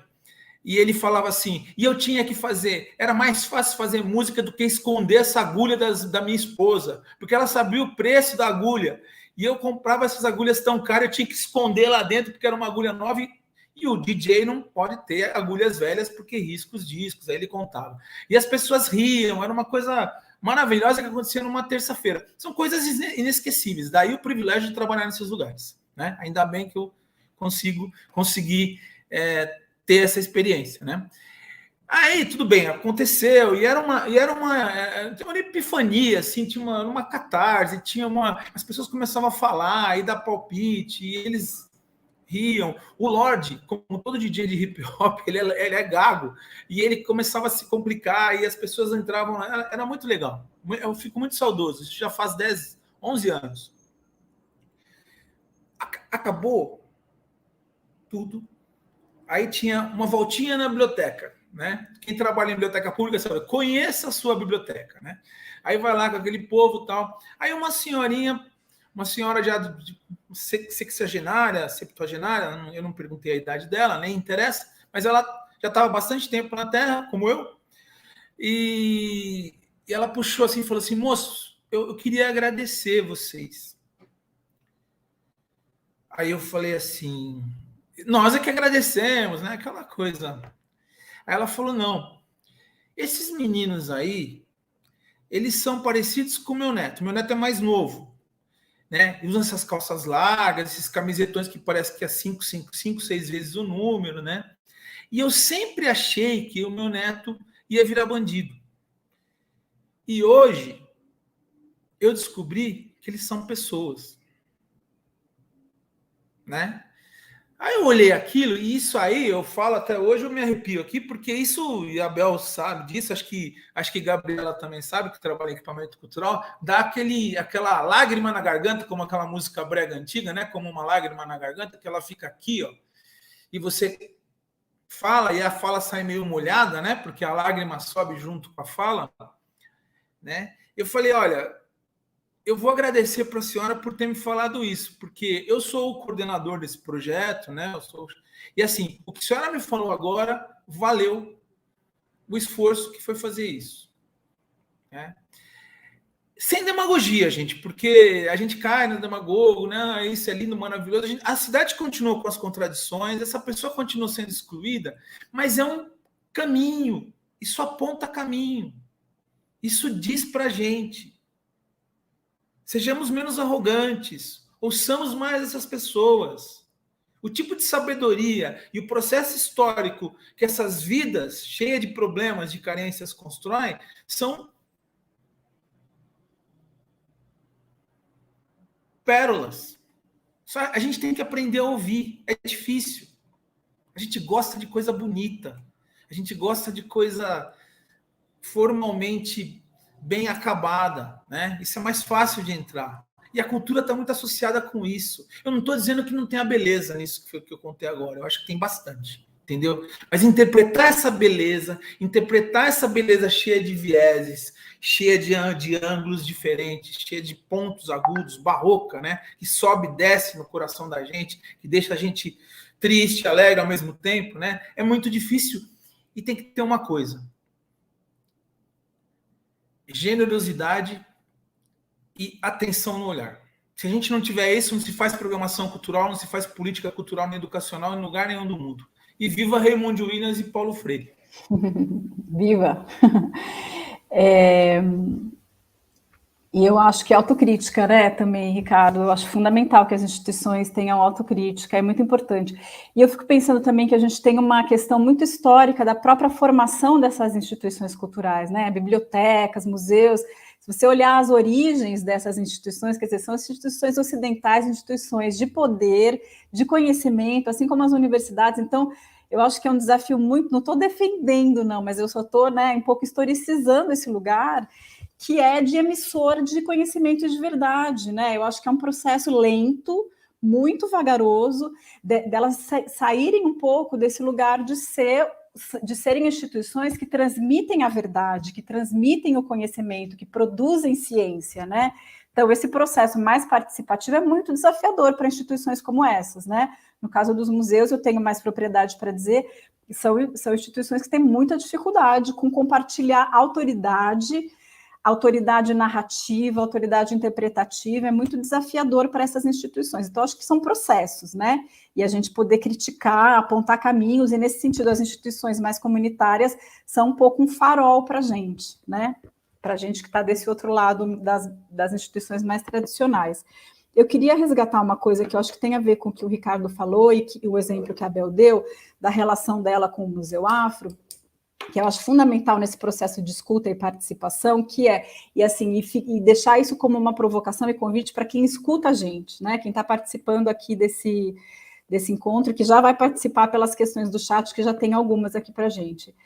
É que eu acho que a gente tem que entender que esses equipamentos são nossos, né? Eles são públicos e coletivos, que a gente deve demandar para eles, né? Então, assim, quando uma biblioteca comunitária chega no museu e fala, ó, vamos construir um projeto junto, vamos pensar em tal coisa junto, eu acho que é um papel fundamental que esse espaço está construindo. Não precisaria ser uma biblioteca, pode ser uma escola, pode ser um movimento social, pode ser uma organização do terceiro setor, né? O quanto é fundamental que a gente também se aproprie desse espaço de demandar para essas instituições o que a gente quer, o que a gente gostaria que elas estivessem mostrando ou fazendo, né? Compartilhando aí para a gente continuar nos exemplos, vou compartilhar um exemplo que a gente teve. A gente faz há 17 anos um curso de formação para educadores sociais, para que eles se apropriem da ideia de museu, de cultura, patrimônio, como elemento ou subsídio para as práticas socioeducativas deles. Então, pensem os equipamentos culturais como possíveis parceiros de trabalho e relacionem com o que vocês já fazem.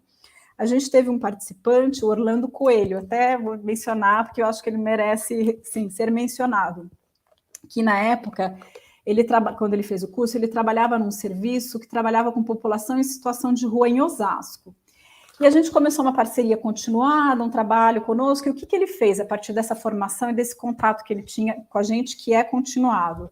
Ele chegou no Museu Afro, no MAM, que eu me lembro agora foi o Museu Afro, o MAM, mas deve ter tido algum outro, no Itaú Cultural, talvez, e falou, olha, é o seguinte, eu tenho essa parceria com a Pinacoteca, a gente tem uma ação continuada com esse grupo, com os meus educandos, o que a gente pode pensar junto? Vamos pensar um processo de longo prazo ou de médio prazo? Vamos trabalhar junto? De alguma maneira, ele estava pautando essas instituições para elas poderem olhar para essa população, que era uma população que eles não trabalhavam, né? Então, assim, o quanto esse processo é exatamente isso, quer dizer, as instituições culturais não devem ser os únicos propositores desse movimento, né? É fundamental que outras instâncias busquem e demandem isso das instituições culturais também, né? Ou peçam ou demandem, quer dizer, que a gente tem esse diálogo colocado aí, né? Isso para mim, é um aprendizado muito forte também. Eu sugiro que a gente passe para algumas questões que chegaram pelo chat, pode ser?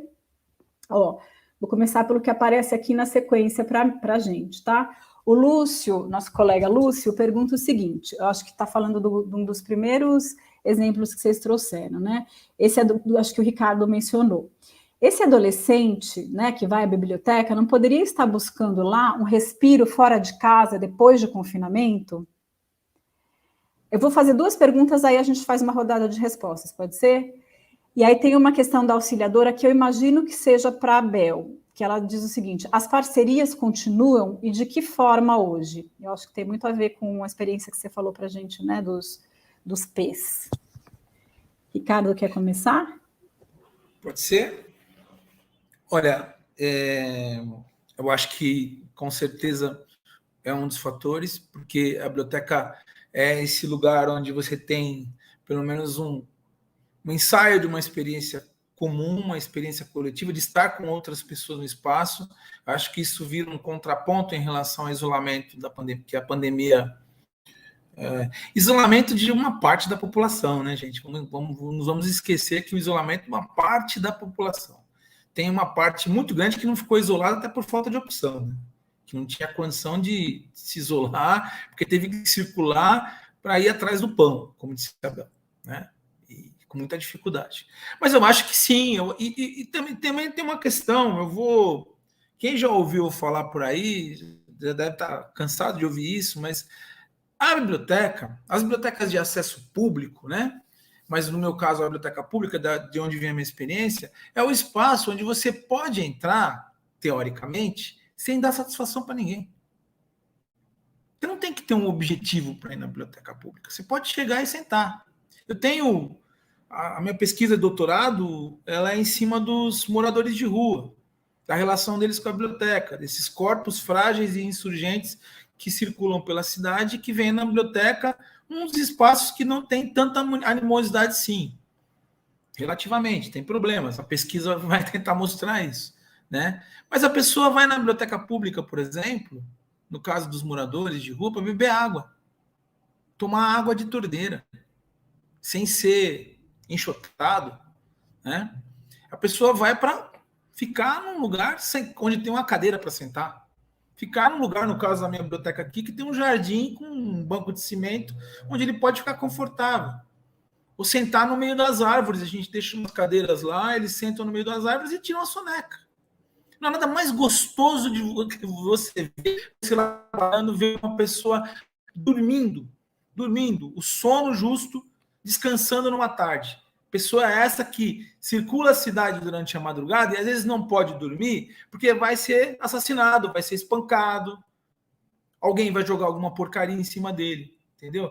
Nesse sentido, eu acho que já, para mim, já valeu abrir a biblioteca naquele dia, entendeu? Então, as pessoas vão para a biblioteca, né? Esse espaço comum, né? E que precisa ser mais comum ainda, mais, né, corriqueiro ainda, para buscar um respiro mesmo. E eu espero que a gente consiga abrir mais bibliotecas assim, né? Inclusive uma em Parelheiros, que parece que vai ficar agora mais bonita do que nunca, e acho que alguém vai contar essa história para a gente ainda essa noite. O Ricardo, a única, assim, mas é interessante você dizer isso, né, da sua pesquisa de doutorado, porque a gente sabe que também, por outro lado, existe uma resistência muito grande de determinados setores profissionais dentro desses equipamentos contra a presença desses grupos nas instituições culturais, né? Eu sei disso, né? Assim, o quanto para alguns grupos também é um processo continuado de formação interna das equipes que a gente tem, de conscientização de que esses espaços deveriam ser para todos, né? Então, assim, Gabriela, tem uma brecha aí, né? Se me permite uma brechinha, claro. Sim, sem dúvida. Eu acho que é aí que entra uma coisa. Tem um autor francês chamado Bourdieu, que ele tem um livrão assim enorme. É difícil de ler, é um saco, é elaborado, você tem que ler 10 vezes a mesma página para entender. Mas ele é um texto muito pulsante, assim, que fala da distinção. Os equipamentos culturais e o mundo da cultura é um mundo da distinção. É um mundo onde eu vou atingir o status de ser distinto daquele bárbaro que anda na rua sujo e fedido, tá? Esse tipo de equipamento de cultura, aí eu vou falar como militante, não me interessa, né? Por isso que às vezes eu fico um pouquinho com todo respeito, eu acho que todas as pesquisas, mas tem pesquisa que vai ver a Mário de Andrade, vai ver a Biblioteca São Paulo, tem que ir para outros espaços, gente. Inclusive, a Biblioteca São Paulo, corrigindo uma coisa que eu estou falando, porque assim, um olhar superficial, nada científico, ela tem até uma política para morador de rua, melhor que a Mário de Andrade, que é onde eu vou estudar, pelo menos no primeiro momento, né? Tem uma política para acolher esse tipo de... Mas tem que acolher mais ainda, tem que transformar esse espaço num espaço comum. Para vocês terem uma ideia, eu tenho um contato lá na Mário de Andrade, a Ana Virginia, ela já não está mais lá, ela fez um projeto com os moradores de rua do entorno. Ela começou a fazer um trabalho de mediação cultural na praça, para quem não é de São Paulo, ou para quem não conhece a Mário de Andrade, contígua a Mário de Andrade tem uma praça que é a Praça Dom José Gaspar, que é uma praça hoje, com a crise econômica isso aumentou mais ainda, né? Tem uma grande circulação e os moradores de rua ficam ali concentrados, né? Moram alguns ali por ali, né? Tinha uma mulher trans, ela já tinha ela já tinha seu capital cultural nas experiências da vida aí e tal, e ela virou uma grande frequentadora da biblioteca, lendo, pegando livro e fazendo mediação com os outros moradores de rua, né? Mas isso aí é um ponto. A gente tem que pensar em escala, né? A gente tem que tirar esses espaços de cultura desse mundo da distinção do Bourdieu, né? E trazer para o mundo do comum do Raymond Williams e do nosso Paulo Freire. Não que o Bourdieu seja a favor disso, não. Ele era um combatente também. Ele identificou esse fenômeno, né? Que é o tal do capital cultural que diferencia. Eu acho que as pessoas podem frequentar os seus espaços bonitinhos, cheirosos, com cultura europeia, enfim, isso tem espaço para todo mundo, mas tem que ter um espaço também das pessoas comuns. Você falando disso, Ricardo, me fez lembrar, eu venho da área de criança e adolescente, com adolescentes em conflito com a lei, né? E eu lembro uma vez, nós fomos ver uma peça teatral, era uma peça até com Marieta Severo e Adriana Beltrão, não lembro agora o nome da peça, mas eu lembro, eram elas. e aí a gente levou um grupo de jovens que cumpriam medida socioeducativa. E aí sempre depois a gente vinha no ônibus conversando, o que achou, tá? E um dos meninos falou assim, a coisa que eu mais gostei é que não era apresentação para carente, porque eles estavam acostumados a ir em apresentações especiais, né? E aquela era para todo mundo. Então, acho que é isso, né? Assim, me fez lembrar logo dessa história, como é que a gente vai possibilitando que a gente conviva mais, né, dentro dessa cidade, e não como, né, aquela coisa, o evento de Natal, né, que só tem uma vez no ano, mas que a gente possa conviver mesmo. Então, por isso esse investimento tão grande na circulação dos meninos. Todo mundo que vai visitar a biblioteca Caminhos da Leitura sempre foi para conversar sobre literatura e não só para ficar olhando e perguntando para os meninos, né? Porque não é um zoológico social, mas como é que a gente cria mais possibilidades de troca? Então, acho que tem coisas miúdas aí que a gente tem feito, né? Eu, você, Gabriela, que vão produzindo mudanças, né? Tem muita gente com muita vontade de fazer as coisas acontecerem.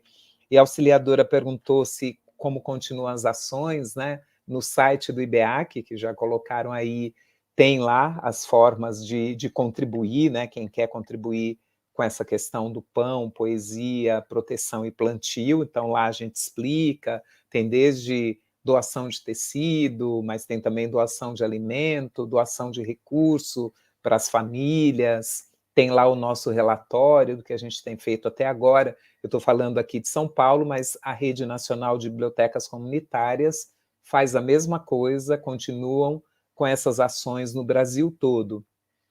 E na questão da nossa biblioteca, né, da Caminhos da Leitura, falando muito disso, continuando o que o Ricardo trouxe, de como é que uma comunidade, né, se apropria daquele equipamento cultural, nós estamos com uma vivência aí muito forte, muito recente. A biblioteca foi expulsa do cemitério, ele é um cemitério privado, para quem não sabe, a nossa biblioteca, ela nasce numa unidade de saúde, da unidade de saúde, com a chegada do dentista, a gente muda para o cemitério, ficamos lá por 10 anos e agora o cemitério pediu a casinha, que é a casinha do sepultador, porque eles querem ampliar a área de sepultura. É um investimento que eles vão fazer, não é que está lotado, morreu muita gente em Parelheiros, não. Eles conseguiram uma aprovação para ampliar como investimento, eles preferiram investir em sepultura ao invés em gente que lê. E aí nós começamos a pensar tudo que a gente poderia fazer para garantir o direito humano à literatura. E sempre naquele conceito, né? O que é ético e o que é estético, que a gente faz coisa bonita e coisas que têm sentido. E aí, diante de várias propostas, levar o acervo para outro lugar, alugar um novo espaço, a nossa decisão foi que os melhores guardiões e guardiãs dos nossos livros é a própria comunidade. E aí nós chamamos as mesmas costureiras que fizeram as máscaras no início da pandemia, produziram sacolas, são 500 sacolas, e os jovens fizeram lá o grafite, o silk, né? Eu aguardo a Biblioteca Comunitária Caminhos da Leitura. Cada sacola tem 10 livros e as pessoas vão guardar os livros até o dia que a gente tiver um espaço em que caibam todos os nossos sonhos, que vai ter, está bem no caminho. E uma das histórias que nos emociona, né, nesse processo, uma pessoa procurou a biblioteca para dizer que onde ela mora é muito pequeno e muito úmido, e não é um bom lugar para ter livro. E a nossa resposta é que o lugar que cabe a nossa gente, cabem os nossos livros, também se é um espaço insalubre. Então não tem um melhor lugar para os livros de uma biblioteca estar do que com a sua comunidade. E foi uma coisa que a gente aprendeu com uma política pública colombiana, em que os livros não ficam parados nas caixas. Então, às vezes, a gente faz gestos muito pequenos, né? Mas tem uma coisa que a gente aprendeu lá em Parelheiros, a gente não subestima as ideias pequenas que a gente tem. Então, é pequeno, são 500 sacolas, um acervo de 5.000 títulos, mas o barulho que isso está fazendo, acho que ajuda a gente a fazer discussões mais amplas, mais arejadas sobre os equipamentos de cultura e as bibliotecas. Muito linda essa experiência. A gente tem uma pergunta também da Renata, que é a seguinte, eu acho que vocês dois podem responder. As bibliotecas são, de uma certa maneira, uma porta de acesso aos outros equipamentos culturais?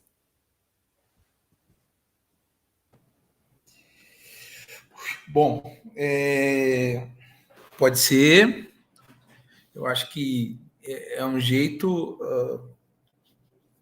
por conta até para defender isso que eu coloquei aqui, que é o equipamento, na verdade, público mais aberto da cidade. Né? Aberto no sentido de estar com a porta aberta lá, isso não quer dizer que tenha a política, né, necessariamente que traga as pessoas para dentro. Senão eu desconsideraria tudo que eu falei aqui até agora. Mas assim, pode ser, mas o mais importante do que ser porta para abrir ou para fechar é estar em conexão com os outros equipamentos. Ter uma conversa com os centros culturais, e ver a escola, por exemplo, as escolas, né, no caso, como equipamentos culturais. O processo educacional ele é todo atravessado pela questão cultural. Né? A cultura, né, o conjunto, né, de potências que existe numa sala de aula em relação ao termo cultura, na acepção da palavra. O Terry Eagleton, que é um pensador inglês, ele fala uma coisa muito interessante. Porque cultura lá no início, né, o léxico, cultura tinha a ver com cultura agrícola, né? E ele falava assim, como que a gente enxerga bem a diversidade cultural? Quando a gente ara a terra e a terra vai mudando de cor na medida que você vai arando a terra. E essa cor das várias terras, mais escura, mais clara, né, ela vai mostrando as diversas camadas. Essa é uma metáfora para a cultura. Quando você junta gente diferente, são várias cores de terra que se juntam para se criar uma terra que pode gerar frutos, pode gerar alimento para muita gente, né, nesse retroalimentação que é o ciclo da vida. Né? Então, a gente tem que começar a olhar os equipamentos culturais de uma maneira mais ampla. Né? Talvez olhar a biblioteca de uma maneira mais ampla. E a comunicação entre esses equipamentos culturais, elas têm que fazer parte de uma política pública. Né? Olhar, por exemplo, os equipamentos culturais do Estado, do âmbito do Estado, do município, ou mesmo os equipamentos culturais privados, né? Para ter uma política da cidade, uma política que circule na cidade. Nesse sentido, eu acho que essa fala da Renata ela é pertinente, sim. A biblioteca pode abrir como equipamento de, vamos dizer, de condução aos outros equipamentos. Por quê? Na biblioteca, a gente tem, claro, quando a gente se aproxima, né, do cotidiano de uma biblioteca, a gente vê de forma muito nítida essa confluência entre a educação e a cultura acontecendo diante dos nossos olhos, né? Fora da teoria, né? Ou contemplando as várias teorias que foram feitas até agora. Olha, eu não sei se é a biblioteca, Renata, mas eu diria que as histórias. Eu nem sou contadora de história e o Ricardo fica falando que gosta das minhas histórias, que viaja. Acho que nós somos seres que gostam de história e de contato. E isso é uma coisa que a biblioteca tem em abundância. Mas talvez, né, não é a biblioteca em si, o equipamento, mas o que ele proporciona. Né? Nas pesquisas que a gente tem olhado, a gente vai percebendo que no nosso desenvolvimento humano, e à medida que a gente vai se distanciando da escolarização, vai também abandonando a leitura. Aí você fala, como pode ser, né, que as crianças leem mais do que um adulto de 50 a 59 anos que sabe ler? Porque quando você é criança, boa parte das crianças vão ter alguém estimulando a leitura, tem famílias que leem para colocar na cama, que leem para dormir. E a criança gosta, é da história, mas é também da voz que a leva para a cama, daquele momento que ela tem atenção só para ela. Aí você cresce um pouquinho, você já sabe ler sozinho, então fala, não, vai, você não lê, né? Aí é um monte de gente cobrando que você não lê sozinho. E aí, eu que estou sempre presente com os jovens, vou de novo viver meninos e meninas que se deliciam de ouvir histórias pelas vozes de outras pessoas e conseguem, aprendem a emprestar a própria voz para encantar outras pessoas também. E aí isso pode acontecer no espaço da biblioteca, pode acontecer na rua, pode acontecer em qualquer lugar. Eu concordo com o Ricardo que o importante é essa conexão que a biblioteca, um lugar de histórias e de acolhimento, faz com todos os equipamentos. A gente diz lá em Parelheiros que a gente leva a literatura do cemitério até a maternidade. E isso não é uma metáfora, é verdade. A biblioteca estava lá dentro do cemitério e uma das últimas ações que nós fizemos foi criar a maternidade literária no Hospital e Maternidade de Interlagos, com uma casa que nós temos grudada na maternidade. A última ação coletiva que nós fizemos foi a escrita desse livro, Nascidos para Ler, no Melhor Lugar para se Viver, que é um livro escrito por 60 pessoas de Parelheiros. Nós nos identificamos como a família literária dos bebês de Parelheiros. A gente fala, nós demoramos, muitas pessoas lá, a juventude, a vida adulta para gostar de ler. E a gente quer que os bebês que nascerem lá já nasçam sabendo que tem uma família literária preocupada em povoar o território com palavras para recebê-los. Então, é um livro que tem fotografias das crianças de Parelheiros e textos que foram escritos coletivamente. O João Carrascosa foi um dos nossos formadores, Juliana Monteiro Carrascosa. Durante a pandemia, a gente começou a fotografar bebês e fazer escritas coletivas de textos que tivesse a nossa representatividade, que tivesse esse gesto coletivo, né? Uma família literária para acolher todo mundo com palavras também. Então, essa conexão, né, entre biblioteca, serviço de saúde, escola, os agricultores, e espalhar, né, espalhar literatura para tudo quanto é canto, né? Se a gente não tem o acesso, se a gente não consegue acreditar, né, que um equipamento público, eu já passei em frente à biblioteca, que alguém perguntou, quanto que paga para entrar aí? Você fala, não, isso é uma biblioteca, e com certeza isso acontece com várias outras bibliotecas também. Então, é a gente diminuindo pelo menos essas distâncias simbólicas e, quando der, as físicas também. Muito lindas essas experiências. Obrigada. Bom, como a gente não teve mais nenhuma pergunta e pelo avançado da hora, eu queria muito agradecer a quem nos acompanhou nessa transmissão. Eu acredito que vai estar disponível para quem quiser assistir depois. Agradecer muito a Bel e o Ricardo, foi um prazer conhecer vocês, escutar vocês, aprendi muito, adorei. E dizer que a gente está super à disposição, né? A gente como pessoa, vocês vão receber nossos contatos aí, e-mail, Instagram e tal, e como representantes de instituições, por favor, usem e abusem da gente, né? A gente está aí de braços e portas abertas para dialogar com todos, todas e todes, né? Então, muito obrigada, gente. Eu acho que agora o Lúcio vai voltar para dar umas palavrinhas finais e falar aí dos próximos eventos do Geringonça. Oi, estava aqui fazendo minhas compressas. Antes, estou com só um tom. A despedida da Bel e do Ricardo, né? Fazer as considerações de cada um deles. Aí no final eu falo.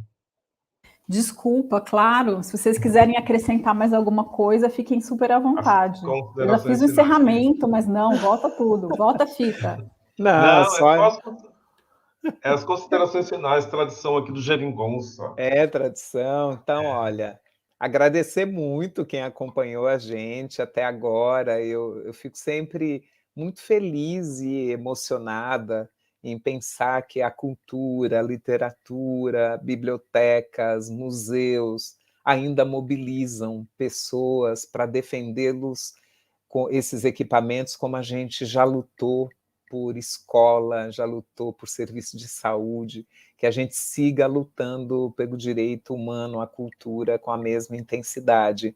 E aí vão acompanhando para vocês saberem dessa biblioteca que caminha, que agora vai morar em pedacinhos, mas inteira na casa das pessoas. Obrigada, Gabriela, obrigada, Lúcio, obrigada, Geringonça, por esse espaço, obrigada, Ricardo, parceiro querido.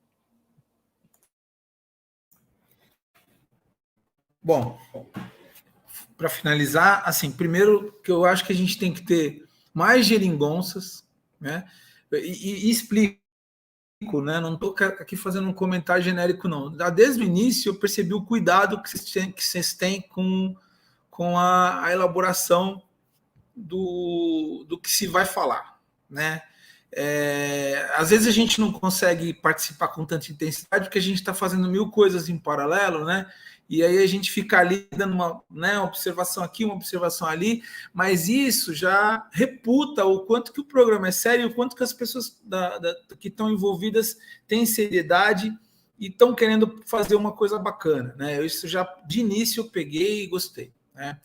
É uma honra estar do lado da Bel, ela sabe disso, não é rasgação de seda, é o reconhecimento de uma parceria muito, né, à distância, né, porque a gente tem essa vida maluca, né, cada um no seu campo aí, jogando, mas que tem muita sintonia, tem muita sincronicidade, né, e falar também, no caso aqui nessa live, com gente do ramo, né, que a Gabriela fez a mediação e é uma pessoa do equipamento cultural, uma pessoa que soube fazer as provocações devidas, né, e abrir, né, porque às vezes você chega em umas lives e eu não faço esse discurso, gente, mas eu tô cansado de live, eu já não aguento mais. A gente não pode fazer isso no mundo onde a desinformação hoje é um instrumento político que é usado contra a gente, que está do lado, de certa forma, com as nuances, com as diferenças, mas está do lado das questões humanistas. Então, a gente não pode se entediar diante das lives, mas às vezes seja cansativo, né? Essa coisa da super exposição, você falar, porque por mais que você fale, sempre tem alguém que tem o direito de te ouvir.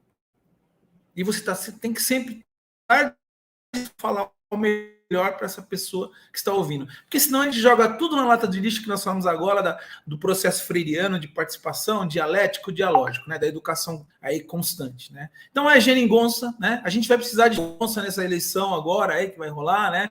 Geringonças 1000 para fazer, né, toda essa disputa, né, com o capital, né? Com a disputa com os interesses que excluem as pessoas, né? Viva o Geringonça, saúde para todo mundo. A gente espera que em breve a Bel esteja com a biblioteca dela, da comunidade ativa, né? Agradeço bastante, Lúcio, pela oportunidade, né? Você do Geringonça, Gabriela e a todas e a todos que participaram aí no chat, nas contribuições muito legais que a gente recebeu. Nossa, obrigado, Ricardo, pelas palavras sobre o Geringonça. Uma das coisas que eu sempre falo muito nos bastidores, que me irrita muito nas redes sociais, e que eu ouço bastante, é uma conversa de rede social, tá? Que aqui nada acontece, que as pessoas não fazem nada, que na França se faz, que todo mundo se faz. E eu sempre digo que a vinheta do Geringonça é um grande apanhado de centenas e centenas de pessoas que estão fazendo alguma coisa no Brasil o tempo inteiro.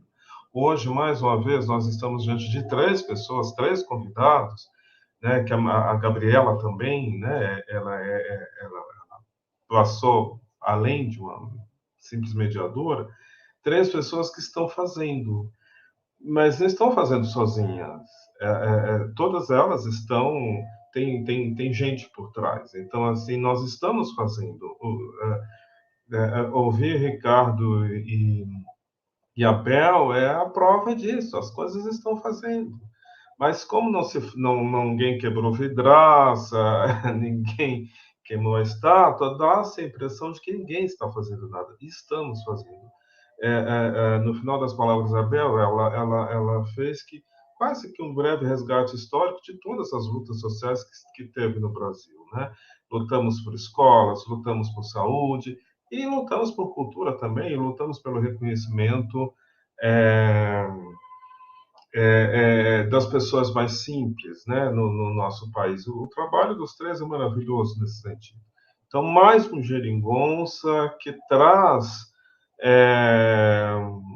uma brecha de esperança nesse Brasil tão entristecido, né? Hoje eu fiquei mais feliz, hoje eu fiquei mais orgulhoso do meu país, da figura da Bel, do Ricardo e da Gabriela. Quarta-feira agora, dia 27, depois de amanhã, teremos um geringonça especial, que será a comemoração do aniversário do nosso querido ex-presidente Luiz Inácio.